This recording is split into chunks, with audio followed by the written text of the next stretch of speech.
A woman in Syria is helping to keep hope despite the chaos in her country. She's traveling to parts of the country hit hardest by the civil war. Clarissa Ward shows us how she is preparing Syrians for life after the violence finally ends.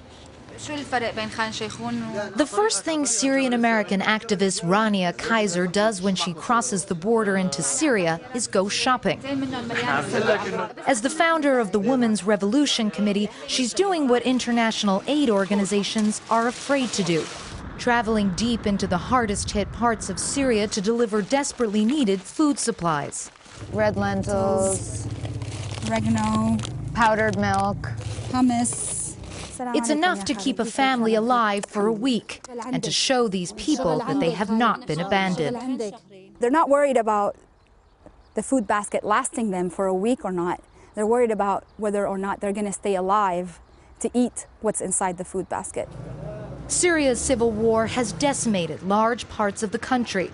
Basic services like electricity, water, and garbage disposal are gone. And that's the second part of Kisar's mission, training grassroots activists to start up local government and preparing them for what happens when the fighting stops. See it, say it, believe it. In a country that's had 2 generations of dictatorship, self-government has to be taught.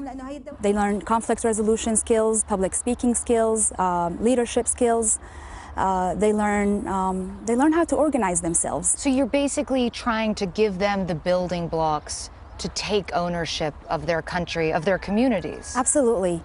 On a day when bombs were dropping nearby, this hall was full of people eager to learn how to help themselves and their neighbors. They just want to see, they want to learn, and they always ask questions. So how do we do that project, and how do we plan for this task? It's amazing how we hear the missile attacks and we snap, but then we continue and we go on. For these people, there is no choice but to be self-reliant.